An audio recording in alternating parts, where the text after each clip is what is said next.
Доброго дня усім. Good morning, everybody. We start the work of Ukrainian Crisis Media Center, and the first presentation is devoted to pre-project proposals on reconstruction of Uman military airfield into contemporary international airport. We have our guests from Israel and the UK, and I give the floor to Mr. Oleksandr Lubetsky from technological company Oxbridge, who will moderate today's session. Good morning, everybody. I'm happy to carry out this modest mission of moderation. This small but very important step. The travel of 1,000 steps starts from the first step. So this is the first step. I would like to present our guests, our today's guests. The project promises to be big, and there are many people who are already involved. We have Mr. Dmitriy Gilgur, President, Director of Vimes Consultant Company from the UK, and the co-author, one of the ideologists of this project, Mr. Anatoliy Shengait, the former director of the airport, Mr. Viktor Malkov. He is very much familiar with the needs of this airport. Then we have one of the participants of the working group, who is president of Hatzalah Association, Mr. Cohen. Then we have Mr. Oleksandr Kushnir, head of Technological Department in Ukrspetspoekt institution. Then Ms. Victoria Boyka, a senior specialist at the Ukrspetspoekt. Then director of the Research Institute, Mr. Oleksandr Zaporozhets, and of course, Mr. Alexei Moskalenko, who will, Mr. Alexei is here. I haven't noticed him. And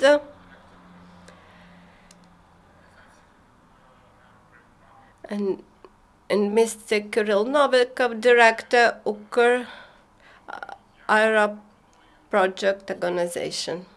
So I invite Mr. Dmitriy Gilgur to make an introduction.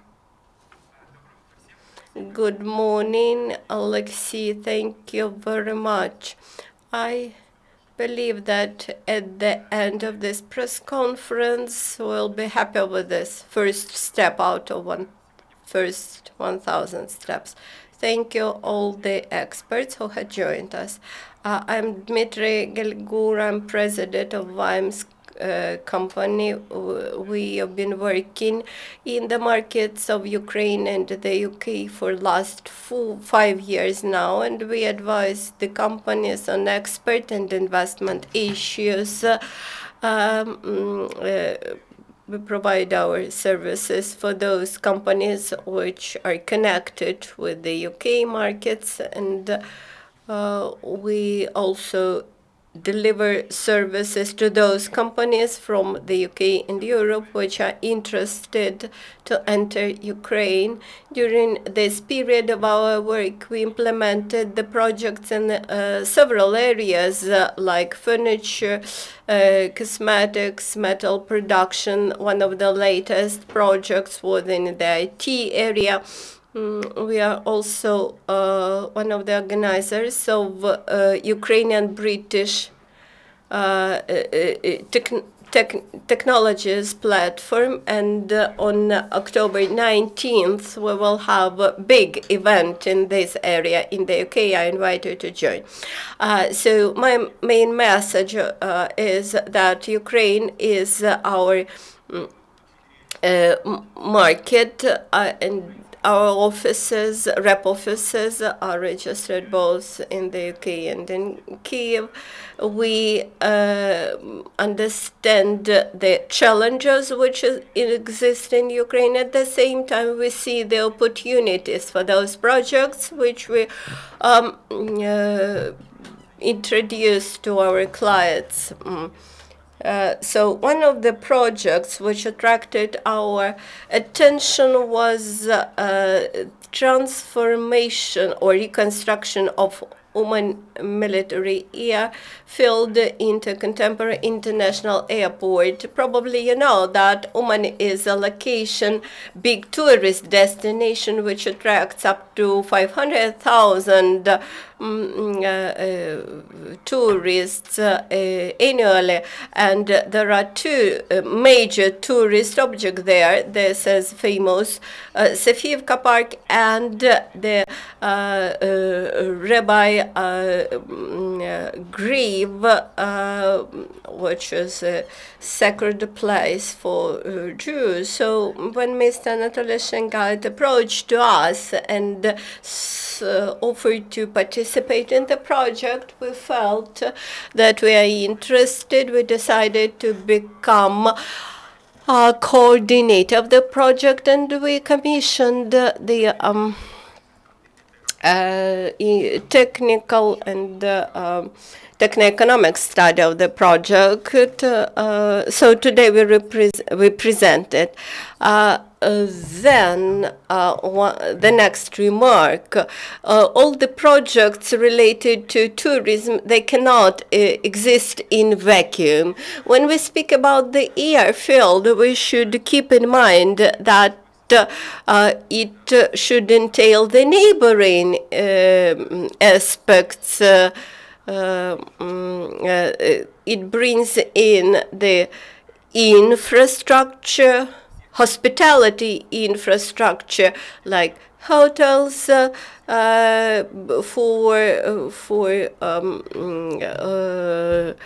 all the categories of tourists, and then family hotels, backpacker hotels,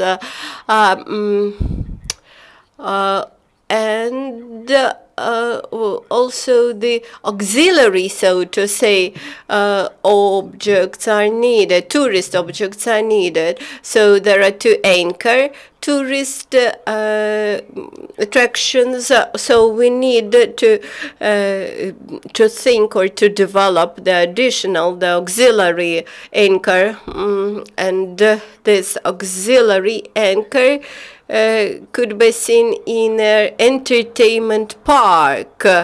Thus, I try, of course, that's all in future, in perspective, but I try to show the general picture for the future. Of course, the central to this project is the construction of the airfield and of airport. Of course, this will require a lot of effort, and we kept in mind cooperation with the military airfield and keeping in mind future use of this airfield both in military and civil services. Thus, we decided to comprise a working group uniting experts in all those areas, environmental experts, military experts, air traffic, aviation experts. So we had to resolve the major issues as follows. The first one was the legal aspect of the problem, that is, whether in line with Ukrainian legislation it is possible to involve foreign investment in order to reconstruct the airfield. And the second issue was whether we will be able to develop the airport in line with not just Ukrainian but international standard. The next one was the environmental set of issues, because the airport falls within the boundaries of the city. And the fourth, last but not least, in importance was the commercial profitability of the project. Without excessive enthusiasm, I should state that we had answered positively to all those issues, and now I would like to use this opportunity to encourage potential investors, international organizations acting in Ukraine and which are involved into infrastructural projects to participate in this project in the Uman airport. Moderator, have I stuck with the time? You excessed your time, but that was great. Thank you. So now we will describe in more detail all the aspects which were mentioned by Dmitry, and I invite Mr. Anatoliy Shengait, who is co-author of the project and who is ideologist of this project. The floor is yours, Mr. Shengait. Good afternoon, good morning, everybody. On the monitors to my left and to my right, you saw those major issues with the reconstruction which were mentioned by Mr. Gilgur. So keeping in mind very strict time limitations for my presentation, I nevertheless would like to thank to all those who contributed to this project from its very, very beginning. It was started back in 2011 when some people in Uman and the Urbanistic Institute, Urban Studies Institute in Kiev, and I would like to mention Mr. Kofivarov Yevhen, with whom we developed the very first concept of that reconstruction of that airport. So that it was his idea to turn Uman into a polycultural center. As we already mentioned today, there are three things which should be done in order to develop local tourism and to bring it to international level. And also Genrikh Josipovich taught us that in the development concept, everything is very closely interrelated, just like in a human body system. So we should not think separately about the airport, about the hotels, about the entertainment park, which we conventionally called Ukraine land. Tel Park director, Mr. Moskalenko, who will later develop more about that entertainment park. So all those sub-objects, sub-components, they are interrelated. But we cannot take those elements, A plus B plus C, and believe that we will have some integral whole in the future. We need to produce synergy effect. That's why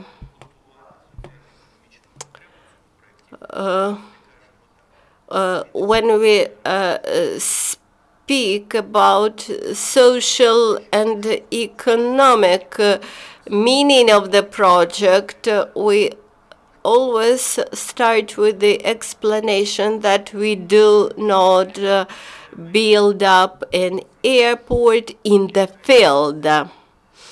We plan to develop the infrastructure. You see on the map the geographical position of Cherkasy Oblast, and you clearly see that this is very central part of Ukraine, and it is very important for those companies which deal with logistics.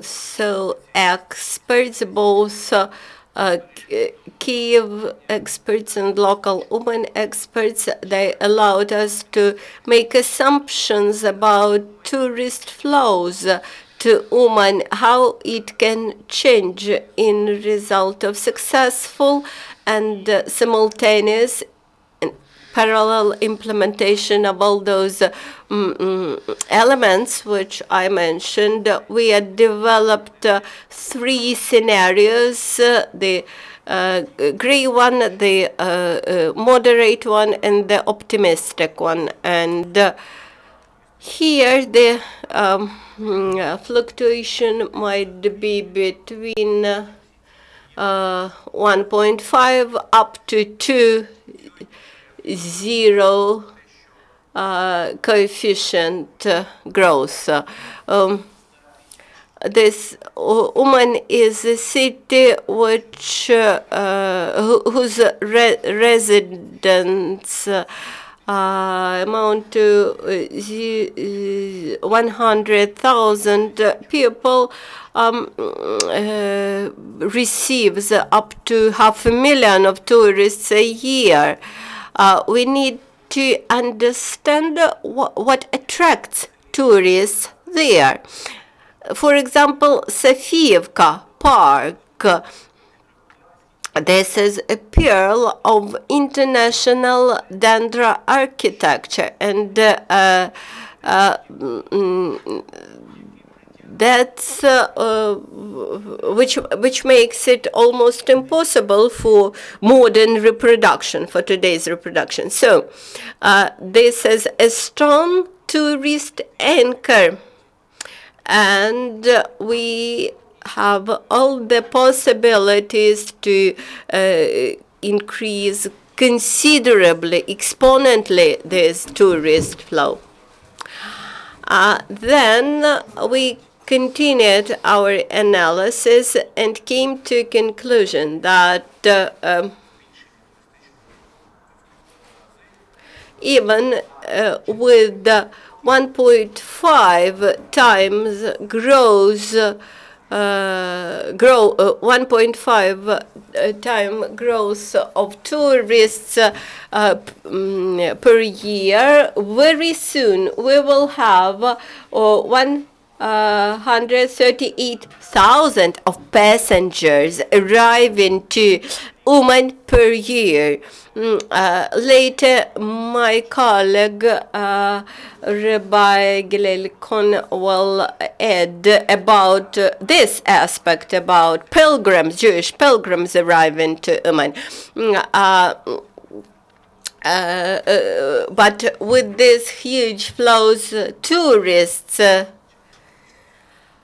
Alexei signals that my time is over.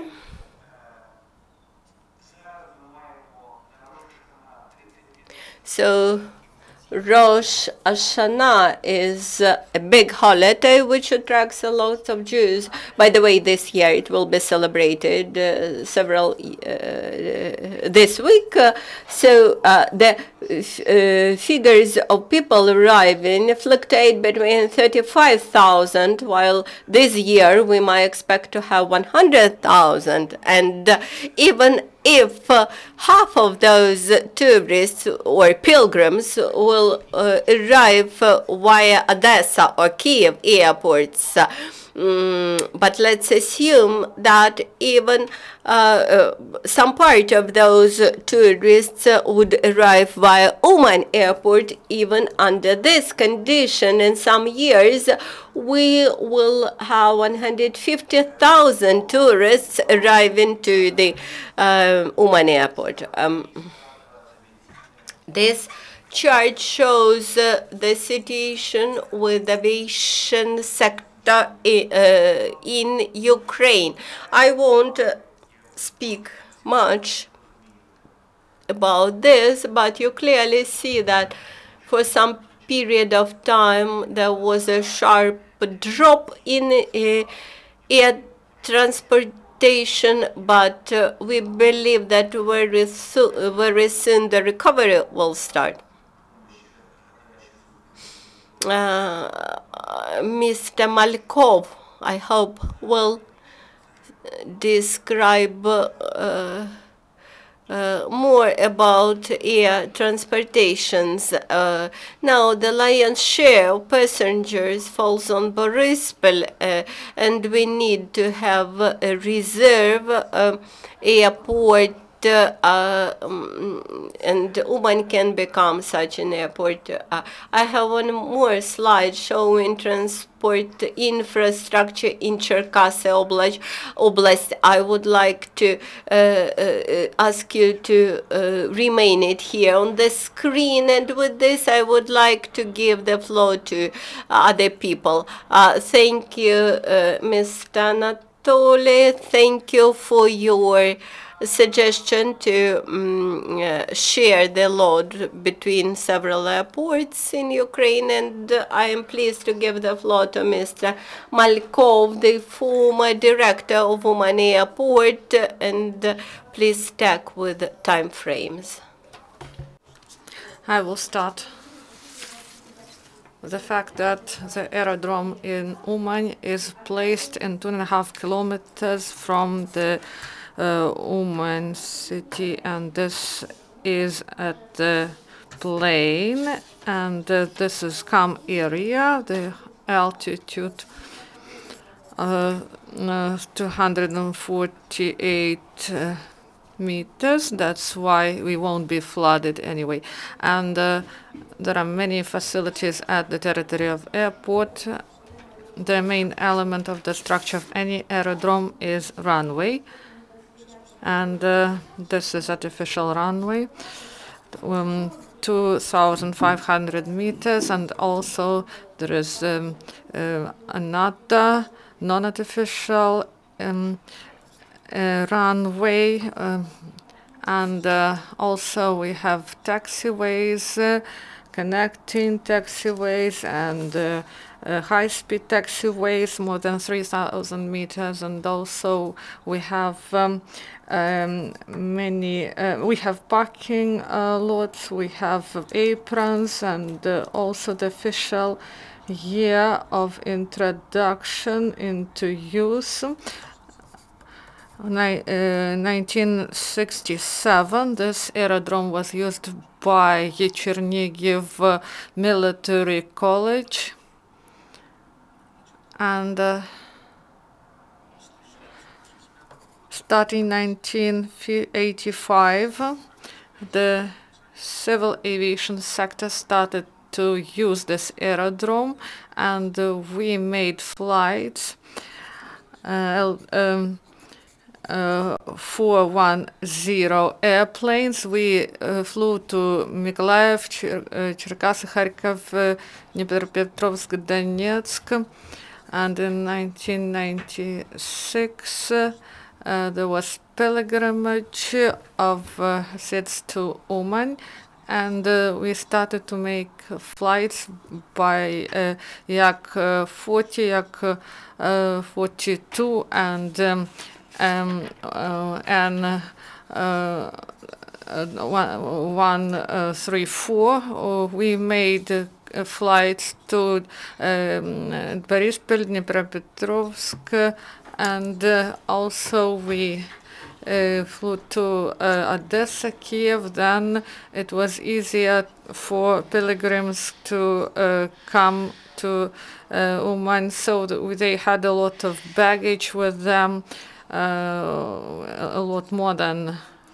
it was before. So more than 28,000 of passengers were transported, and in 1995 we had some problems with the airline.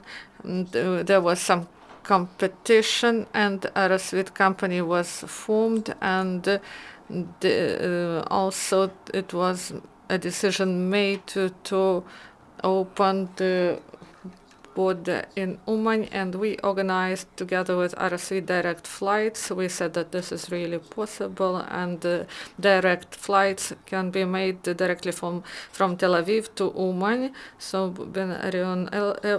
by Ukrainian airlines, and a lot of people wanted to travel, and this was such an option how to use this airport, and a lot help was provided by Borispol. Mr. Shuvarov helped us a lot, and they brought special equipment for servicing of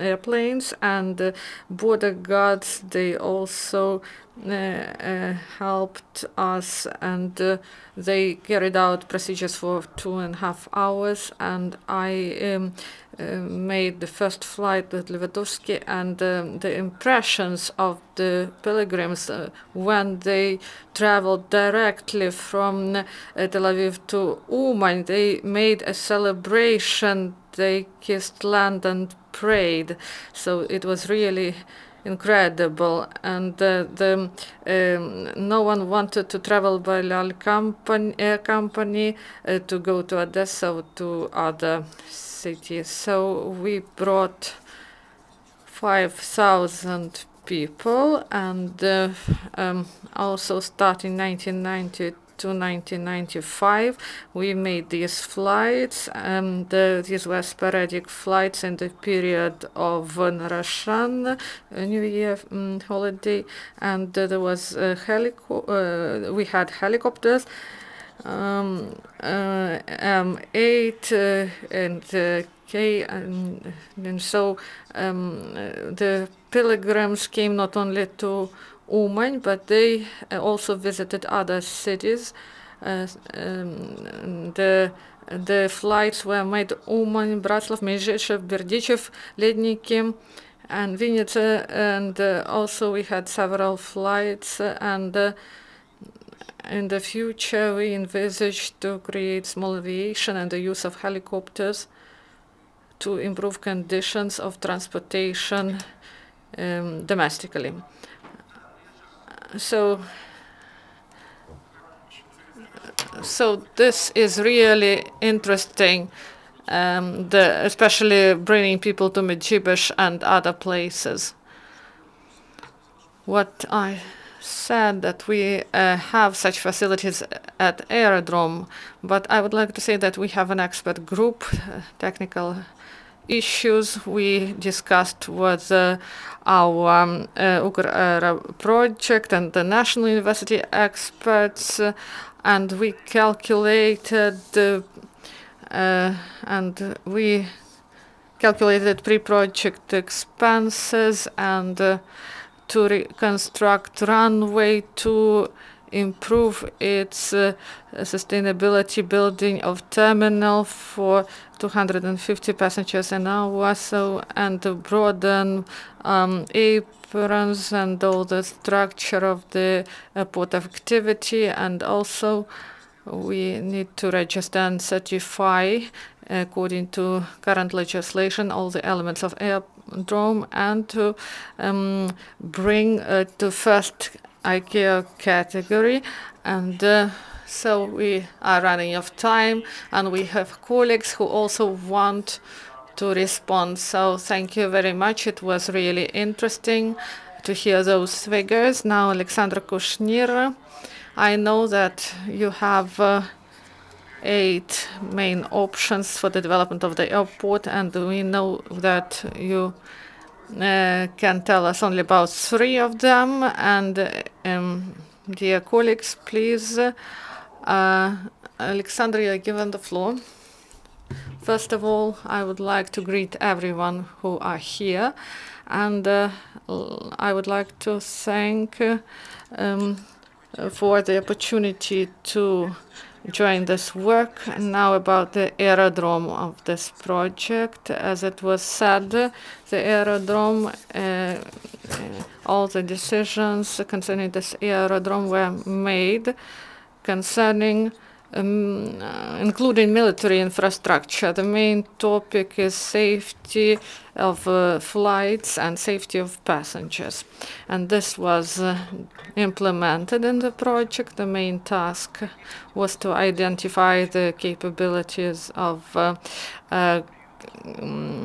coverage and the types of the planes, A3020 and Boeings, and this is code for C, and the length of runway 2,500 is enough for accepting these planes. And also there will be broadening of the runway, and so this is important to meet ICAO norms.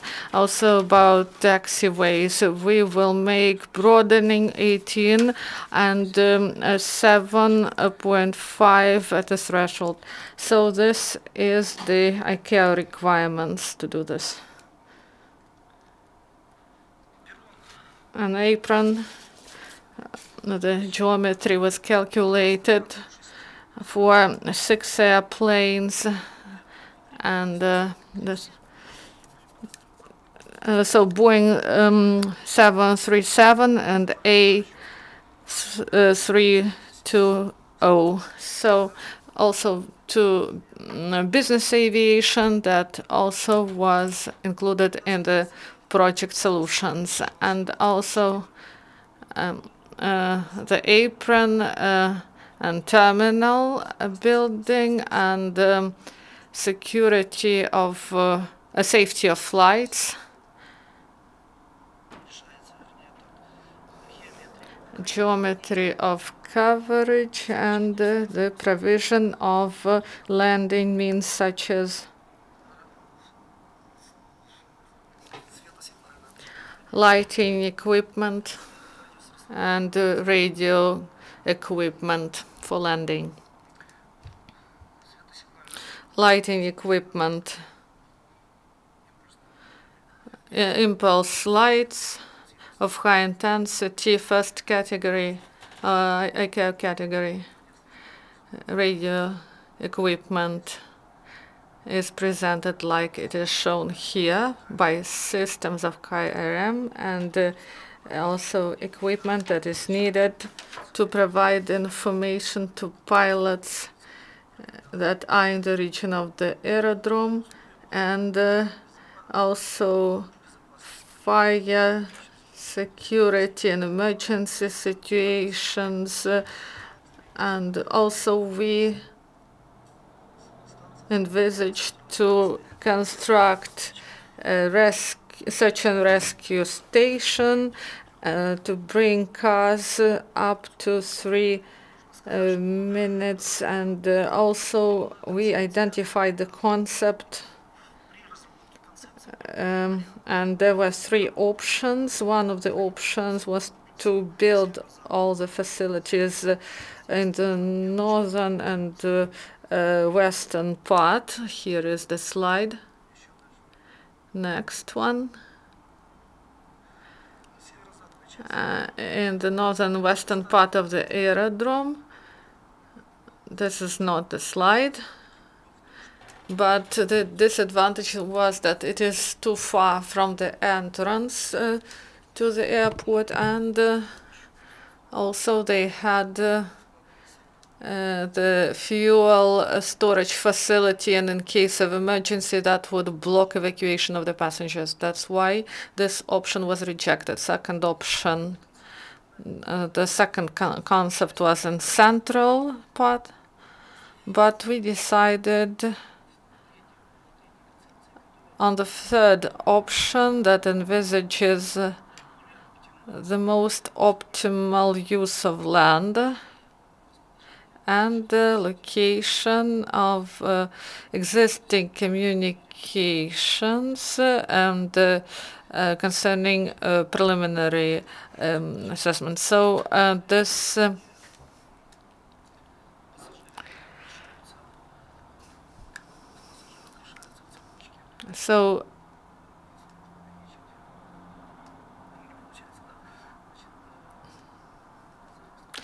passenger terminal, an apron, and the square. It provides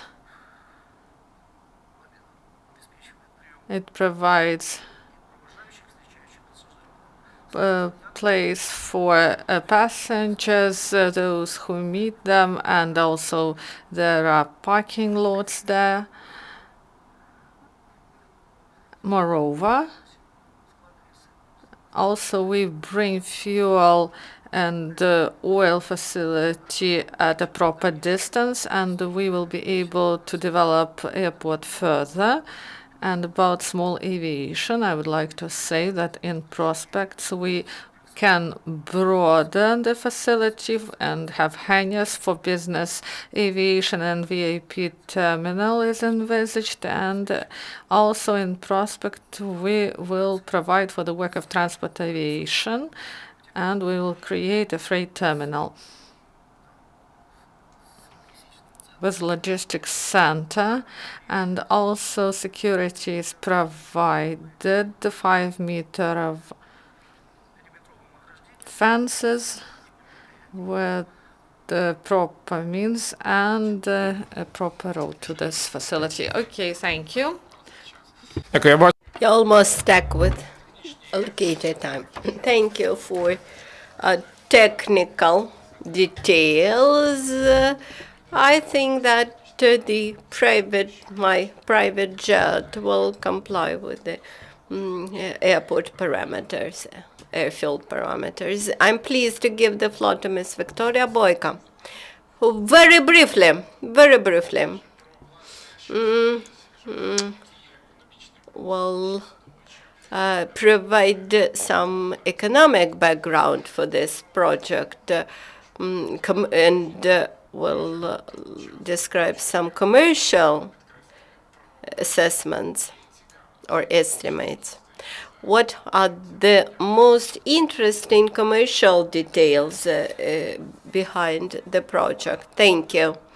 The airport is not just an interesting project, it's expensive project, but we have developed the budget estimates which would allow us to cover the expenses of reconstruction, then expertise, then certification, and we believe that some 72 million euros plus or minus might be required.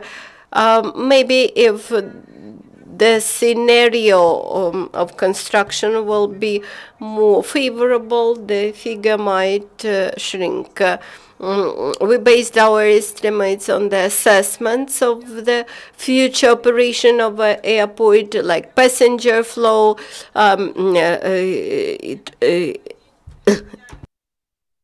services, then transportation activities, and which might contribute between 20 and 40% of income, while in the world practice, the fluctuations between seasons might amount to 60%. Also, we based calculations on tariffs and fees recommended by Aviation Department. The cost or the expenses were based on statistical data from Ukrainian airports, including personnel and other expenses. These are basic figures for 3 options of scenarios. So, in all 3 scenarios, we see nevertheless positive result of the assumptions. You see the same figures for business aviation, and for cargo flights, while the passenger flights, for passenger flights, we took different figures, and also the final result was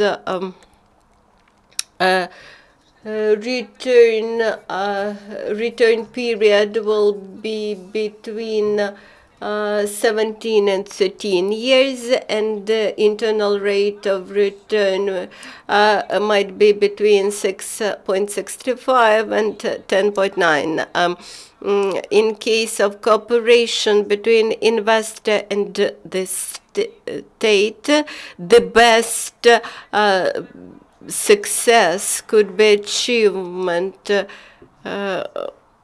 It is possible to establish a separate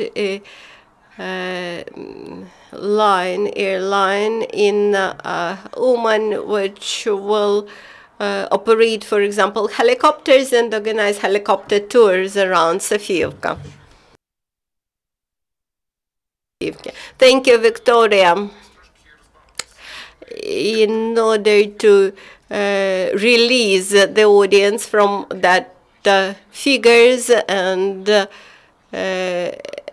allow people to get some pause from commercial considerations, I would like to give the floor to Mr. Hillel Cohen, who will add a couple of words about those people who would like to travel to Uman, why they travel, what they wish to do here. Я буду сказати дійсно пару слов. Во-первых, I will add really a couple of words. Maybe you do not know, but in Israel these days we are opening 2 new airports. I don't think that Ben Gurion Airport believes they are vital competitors to him. I think that they are happy with this additional flow of tourists. About Borispil and Uman, it's quite clear that big part of tourists who arrive to Kiev, they go directly to Uman, not attending Kiev. But there is big part of people who stay in Kiev and travel around Ukraine. Several years ago, visas were cancelled for Israeli and Ukraine citizens. They stirred up the market, tourist market. Then the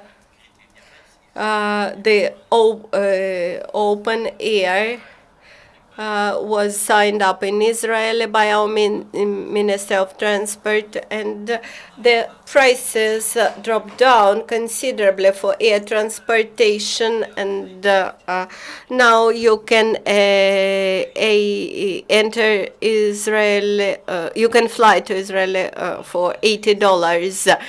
And if we think carefully, we understand that Ukraine is maybe the first gate to Europe for Israeli people. This could become the first point for those Israeli people who even religiously are engaged, if they feel comfortably here in Ukraine, Ukraine could be the first stop point on the way to London and the US. In Europe, where there used to be a lot of communities, religious communities. They are not now numerous in Europe, but in Ukraine here, Uman is in the center of those lands where Jewish communities develop, where they require relations with Israel, where they require food, spiritual support, etc. So I believe that there might be a strong passenger flow, and I agree with Mr. Anatoliy Shengait that we will easily manage with 2 flights per day, and that they will be commercially successful. Unfortunately, some people abstain from travels to Ukraine when they imagine that they need to cover 2.5 hours from Kiev to Uman. Just before I arrived here, there was a group of people who took helicopter to travel from Kiev to Uman because they did not want to go by bus. This shows that people might be ready to pay twice or even to pay $100 extra for the ticket, but to save time and to save effort for traveling. So Ukraine as a state also might be interested and should be interested to contribute, to invest money into this project, because at the end of the day, this project will develop not just Uman, this will develop the whole Ukraine. People can land in Uman, then travel to Kiev or to Odessa via Medjibazh, and I think this is very important project. For one investor, these are huge figures, especially for the foreign investors who are scared and deterred from investing into Ukraine. But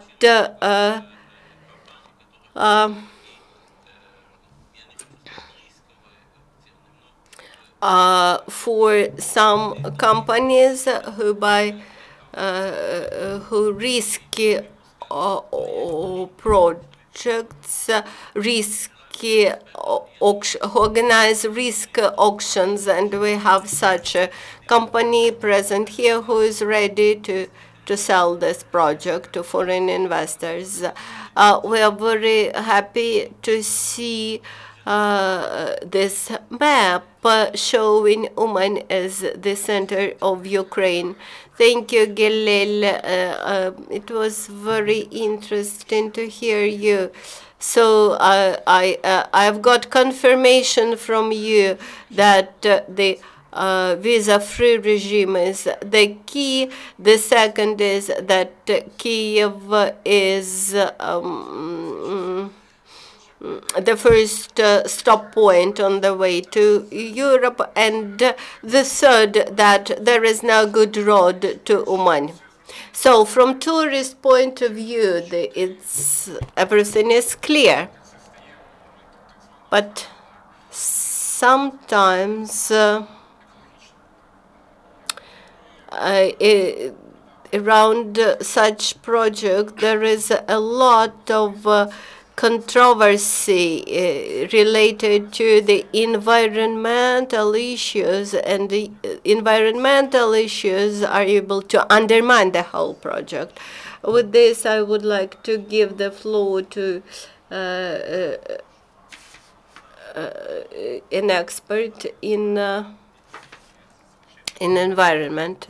So thank you very much. I would like to mention that the environmental impact assessment should be done at the stage of feasibility study. Quite often this is omitted, and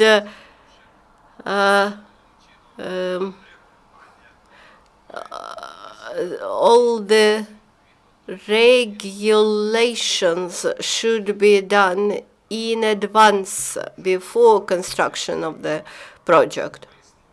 So it was mentioned then the runway exists and the flights are there.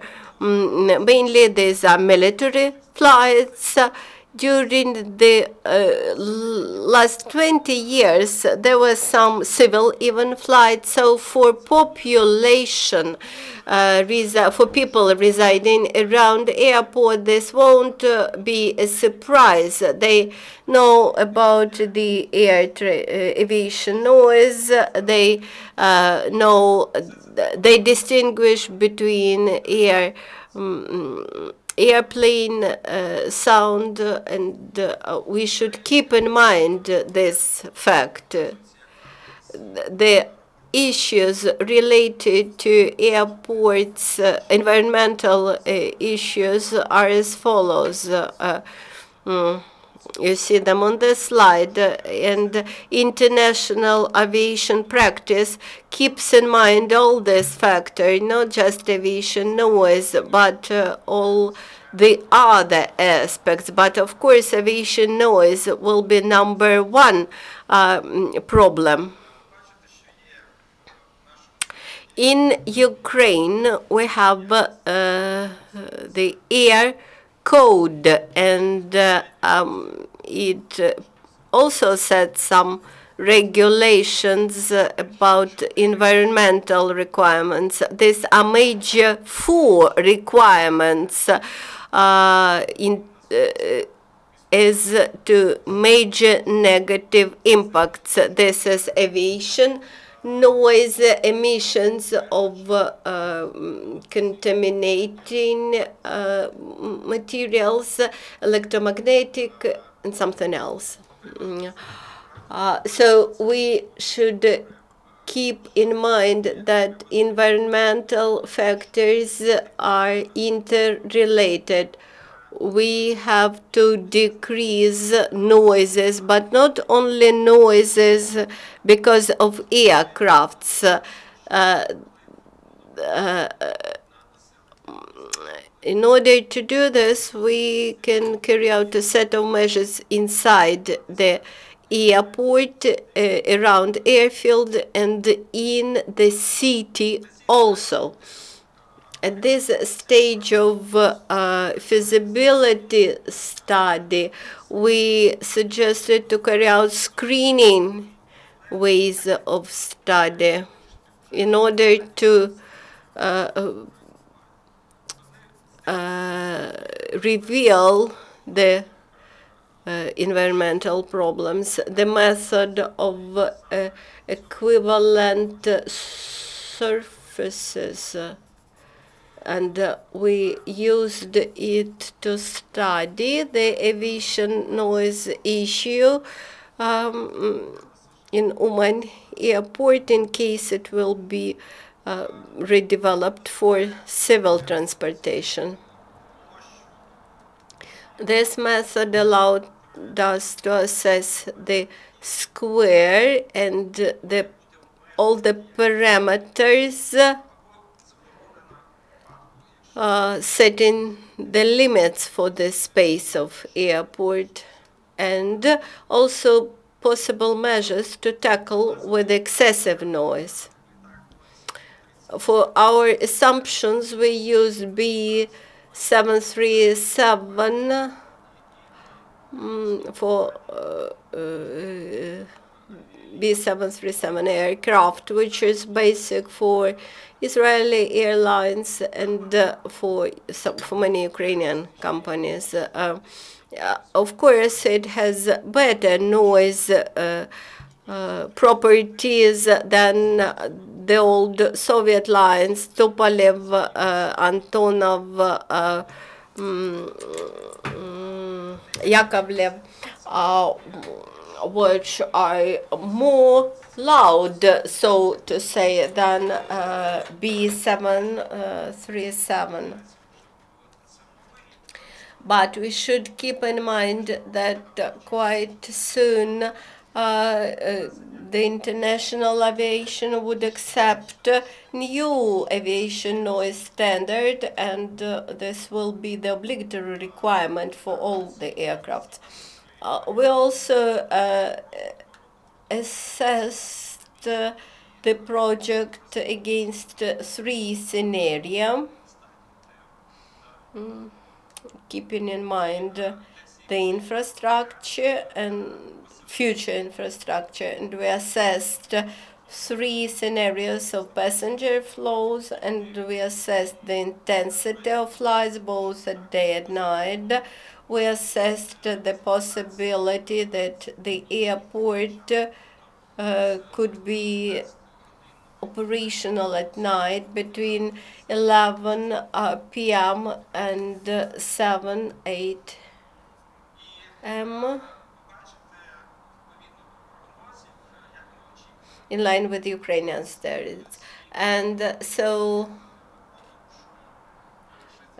you see the table of changing the noise perimeter.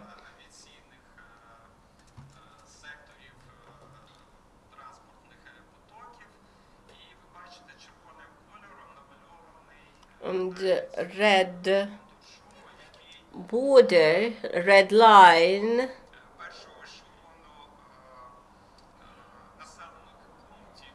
indicates the level of noise on the approach to existent villages or settlements close to the city of Uman. This map shows 10-year forecast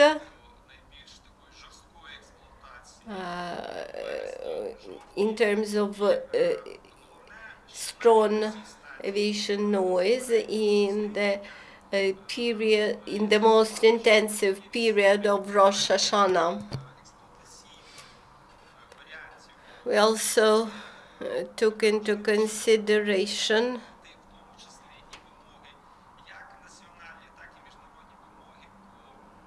all the requirements, all the noise requirements of Ukrainian and international standards set for settlements around or close to airports.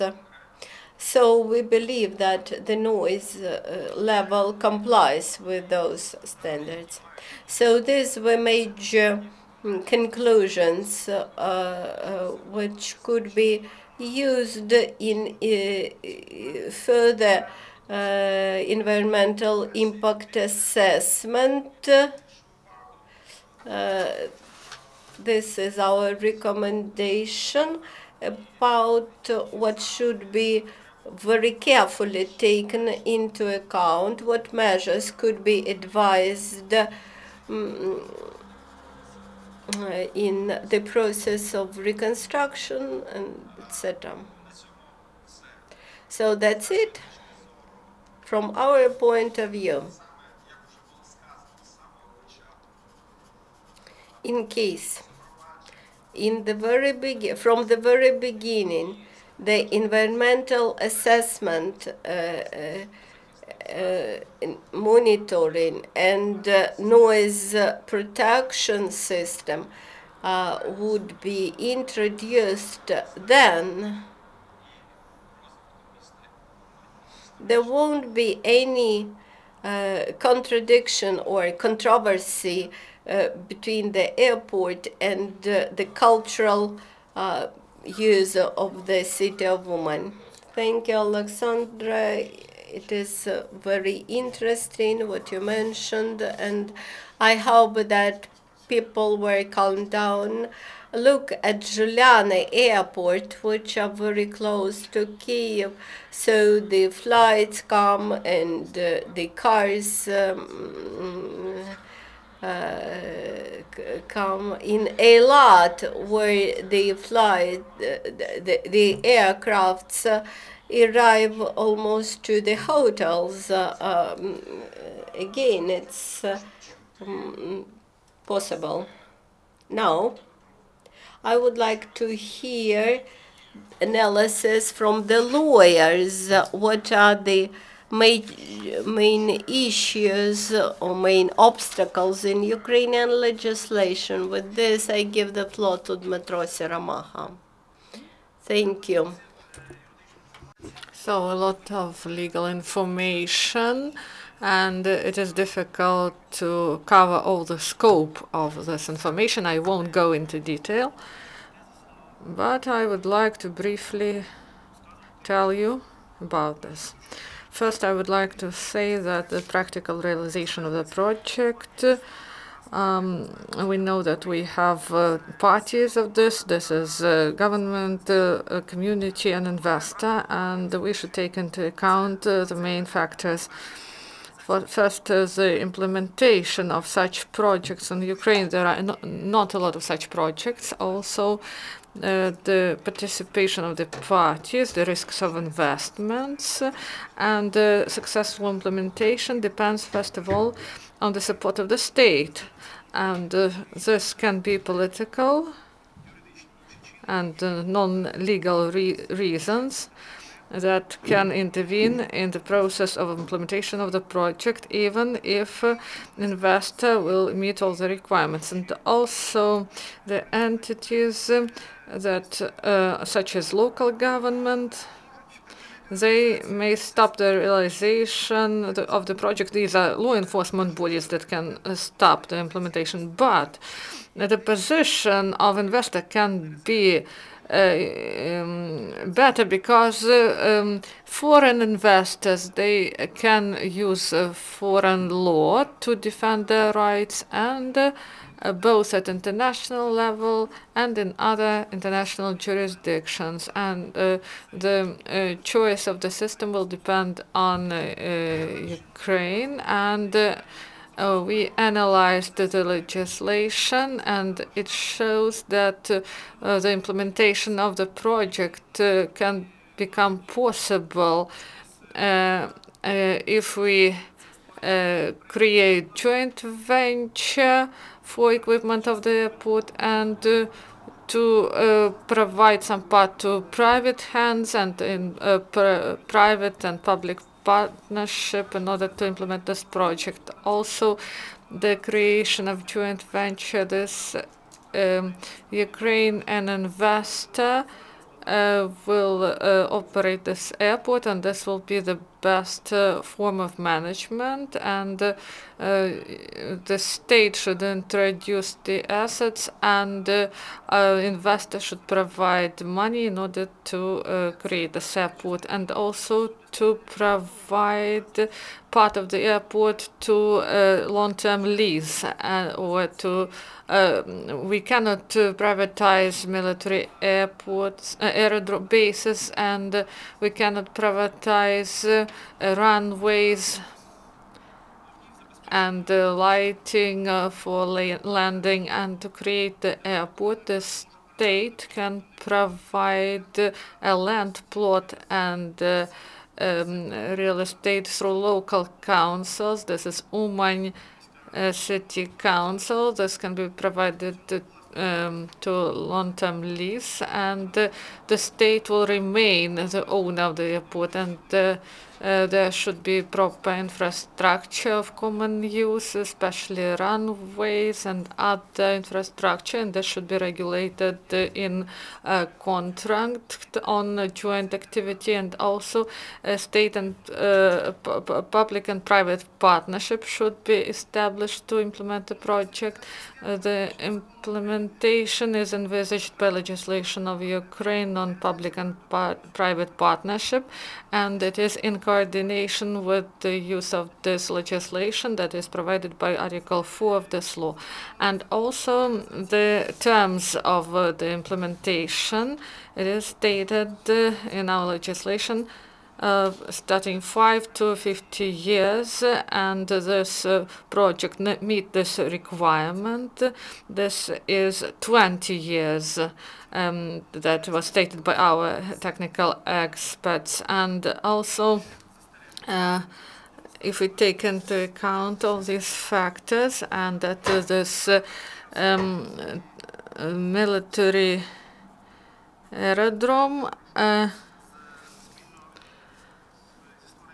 so there can be joint venture created, and part of the property cannot be provided to private property to investor, and also there should be private and public partnership established, and this project will envisage that there should be proper infrastructure established by the investor, and there should be proper relationship of long-term character between investor and Ukrainian state, and there should be investor should provide for infrastructure, and investor should invest the money for the realization of this project. And private and public partnership is the only way to implement this project and to build a relationship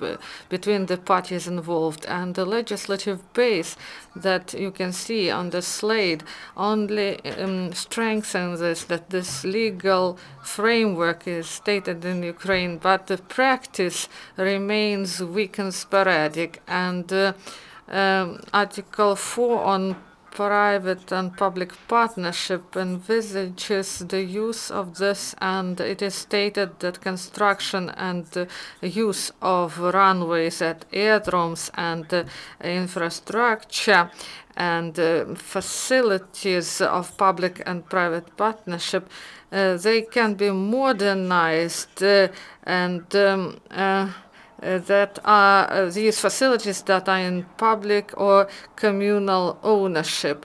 And this can be done through contracts of public and private partnership. And the rights of investors should be guaranteed, and it is guaranteed in Article 7. It regulates the issue of property right, and the investor can get ownership of the facilities that will be created in the implementation of a private and public partnership project. And I would like to say that it is important that this law identifies the system of guarantees that would minimize the risks of the partnership. And it is stated in this law that there will be additional support of the state. Private partner can reject this contract, and also the stability of legislation is provided for the duration of the contract. And also, if private partner will be it can gain the rights for a share of property, and also all the disputes can be resolved not only in Ukraine but also in commercial and arbitrary court abroad. And also there can be a concession and other agreements, and the specificity of the project envisages that the state and the investor could conclude a mixed contract that would include different aspects of contracts. This is concerning lease, joint activity of use of runways and infrastructure, and also the use of the airport by the military aviation, and also taking into account social importance of this facility, of this airport for the region, and also military use of this airport. The payback period is 20 years, and in case of such form of concession, we could consider to provide the benefits to investor concerning concession, and this will improve the climate of implementation of such contracts, and also will help our country to resolve current problems. Thank you, Dmitry. Thank you, Dmitry. It was interesting to hear about legislative requirements. I understand that this may require more time, but we are limited in time. So we have heard a lot of interesting thoughts. We heard the background. We heard about pilgrims, their needs, and now I would like to give the floor to Mr. Kyryl Novikov, who will make a summary of what was said. Thank you. Good afternoon. You have heard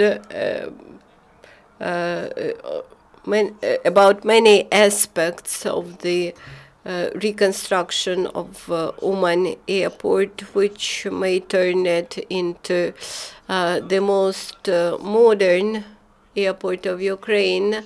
And this reconstruction may bring in a set of issues, a set of aspects, and we will need to resolve them jointly.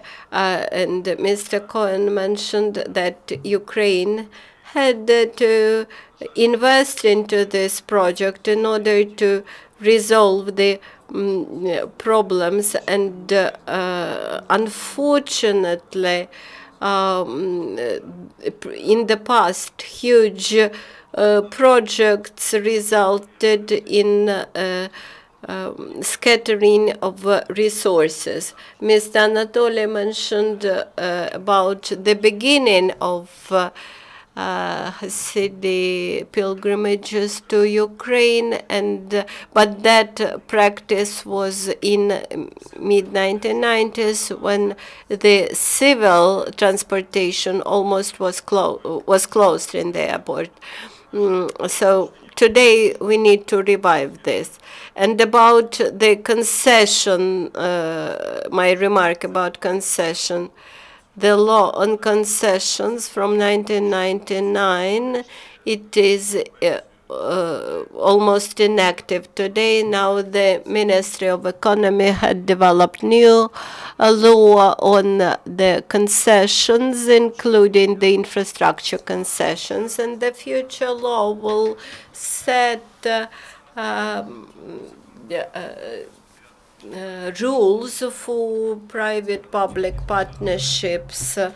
I think this will be a very powerful instrument for foreign investors who will see the perspectives of such projects in Ukraine. The amount of money suggested by our experts, around 72 million of euros. This is conventional. To some extent, this is conventional figure. It is conventional, but it corresponds to the figures of passenger flows, which we assumed. So the passenger flow between 150 and 250,000 passengers per year in Kyiv and Lviv airports. In 2011, this was 100 500,000 of people, while in 2016 in Kiev airport we have 1.5 times growth of passengers. In Lviv, almost the same. Why? Because the infrastructure of airports was reconstructed. In Lviv, the state acted very wisely, involved right companies which create flows of passengers. These are not local authorities which create the passenger flow. They just create conditions, while in Kiev, the companies have to bring passengers. So in Lviv, they managed to increase passenger flow 3 times. So we believe that passenger flows to Uman airport potentially can be even larger than in our assumptions around Uman. And around Uman, in the range of 150 kilometers, people might be happy to use international airport for international flights outside Ukraine. What creates obstacles for us? If you look at the number of Hasidic pilgrims coming annually, around 50,000, and another 100,000 who travel to Uman from Israel, and just multiply that figures by tourist fees, which are paid in the hotels. This amounts to 100,000 euros. You multiply this by several days of stay of those tourists. This might be up to 400,000 euros, and this is additional revenue to the city budget. And all those tourists, of course, they would spend some money in the city, which will improve the economy, local economy. Of course, the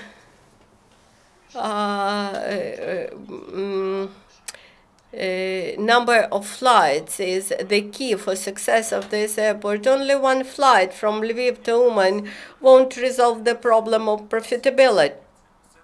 That's why we need to involve local authorities, investors, and the state of Ukraine to implement this project comprehensively. So thank you to all the participants. Thank you to all the experts and professionals. And I pass the floor back to moderator. Thank you, Kyryl. Thank you for explaining about the future legislation which will be passed. And of course, not only pilgrims will use the airport, of course, Ukrainian residents will benefit from it.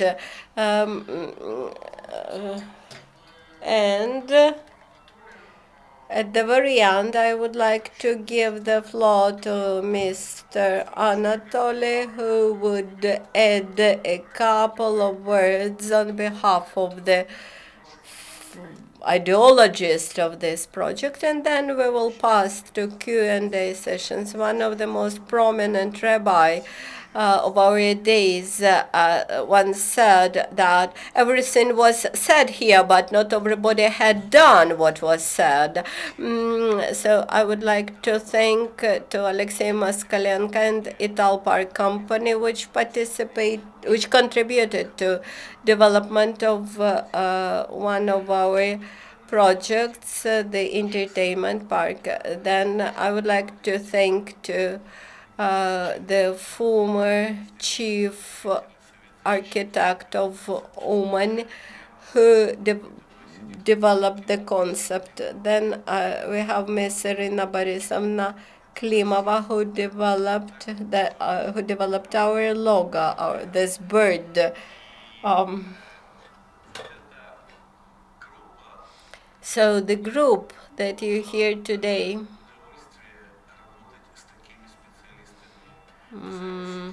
make me happy. I'm very grateful to God who allowed me to work with these people. We have also Miss Allah here, who started this project many years ago. And we have also representatives of the Ministry of Defense here in this room, who are our continuous partners in this project. We have representatives of the Uman City Council who support us. So thank you to all the participants. Now we will have the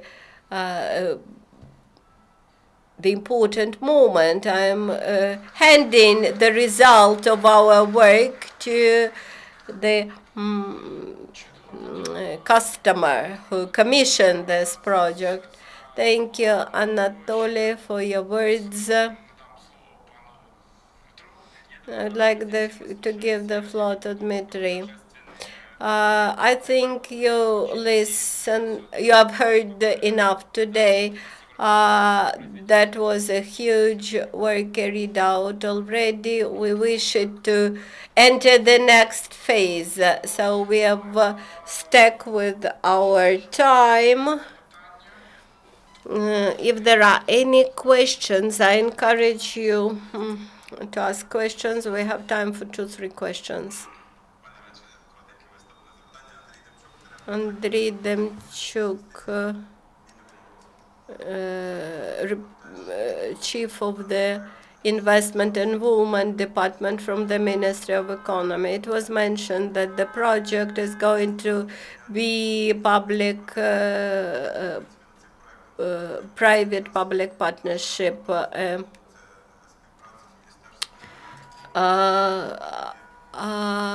Our part is cooperation with the Ministry of Defense, which is the owner of this object. I would like to understand more about the aspects of future cooperation. What will happen next? After all your development documents by you, the Ministry of Defense would send these documents which you mentioned to us, and we will analyze it. The efficiency analysis which our ministry will carry out would allow us to understand where the public-private partnership is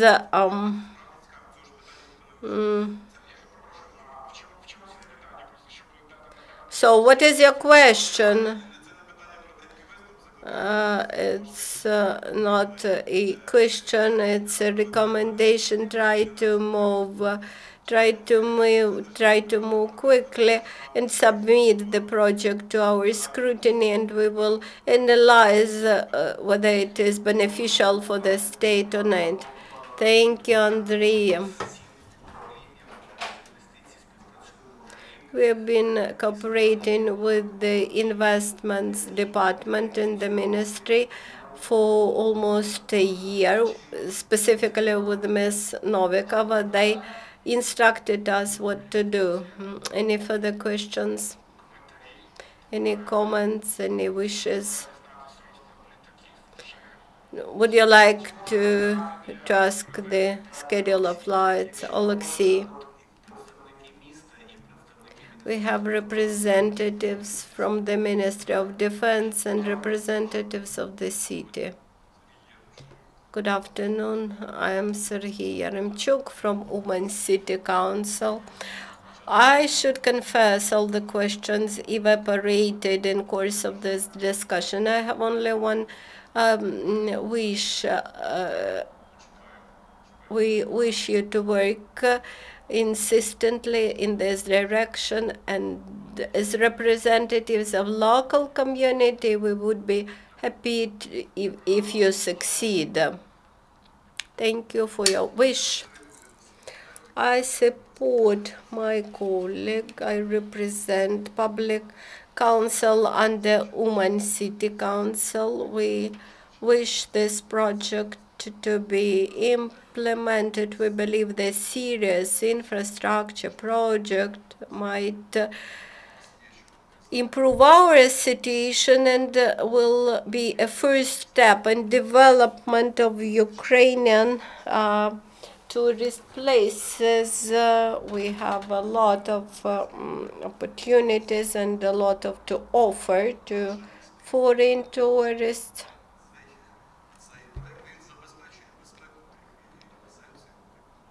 This project will allow to ensure access of foreign pilgrims to our city.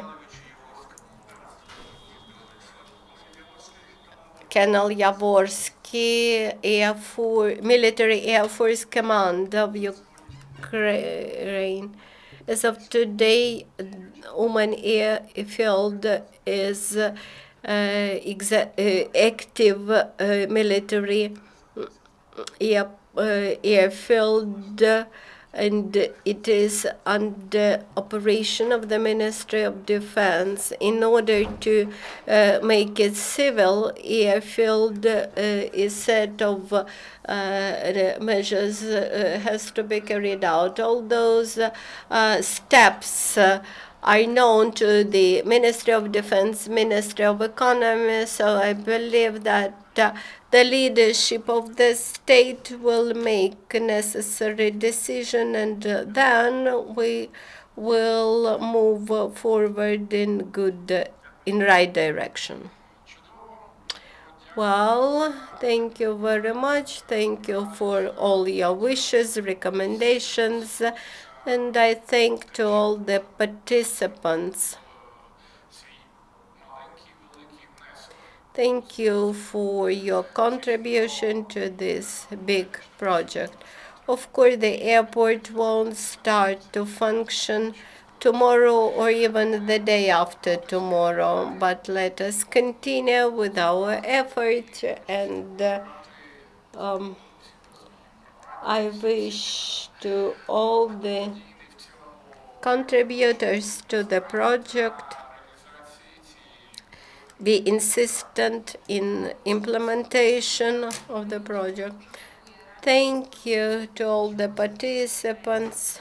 We sometimes lack so much the stories of success without scandal, so I hope that this airport will become the story of success. Thank you very much.